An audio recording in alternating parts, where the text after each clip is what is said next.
खुलुमबाय गोजोन फुंबिलिनि गासैबो बड'लेण्ड बुब्लिनि अनसायगिरिफोरखौ बरायग्रोबाय।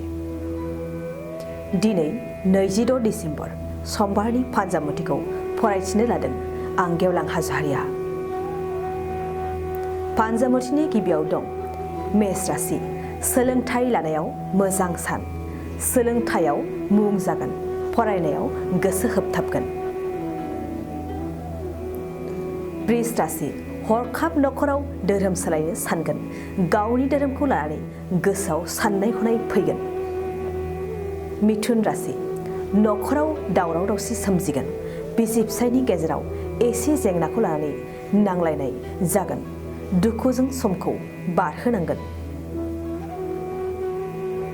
कर्कट राशि, माबा मोनसे जाफुंसारनायाव हाजासे रंजागोन, दिनैनि सानाव नोंथाङा गोसोनि खुसिजों रंजा बाजायै थांगोन।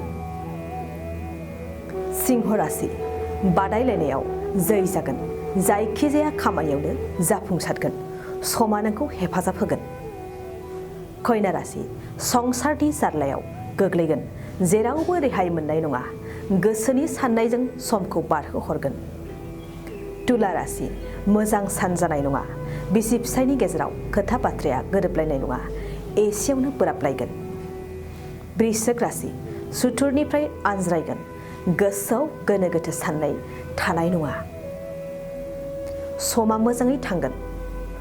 धनु राशि, गोसोआव गिनाय सोमजिगोन, सिगांनि जेंनाफोरखौ लानानै हरखाब गिखांनाय फैगोन, गिनाय मेवनायजों गोसोआ सोरां मोननाय नङा।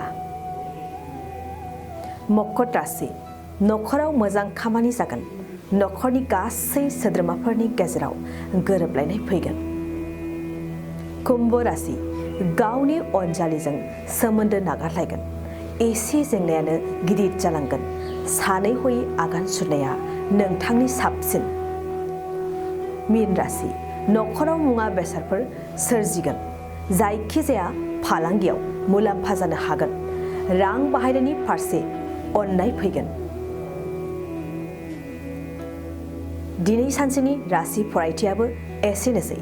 आसा खालामो गासैनिबो जिउआ दिनैनि साना मोजाङै मोजां थांगोन, बेखौ बड'लेण्ड बुब्लि नखरनिफ्राय मिजिंथिबाय। गोजोन्थों।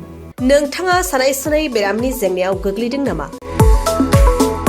जुदि नोंथाङा सानाय सुनाय दंब्ला जिंगासिनांगौ गैया। चिरां जिल्लानि बेंटल गेट साफागुरियाव दायो एसआइ निउर' थेरापि सेन्टार दंसै। बे थेरापि सेन्टाराव नोंथाङा गोरलैयैनो देहानि सानाय सुनायखौ फाहामथाय लानो हागोन। बे आथिं सानायानो जाग्रोदों, ओमफ्राय जानाया एसे सिगांनिफ्रायनो जाखादों, ओमफ्राय बिदिनो गुबुन गुबुन मुलि जाबाबायदों, ओमफ्राय हामाखै। दिनैनि ट्रिटमेन्टआ नङा, आङो एसे मोजां मोनसिनबाय। जेरै सिं सानाय, आफादावरि सानाय, मोदोम जरा सानाय, आइजोफोरनि जेंना, खर' सानाय बायदि बेरामखौ फाहामनाय जायो। लोगोसेयैनो बे सेन्टाराव थानानै फाहामथाय लानो हानायनिबो सुबिदा खालामदों।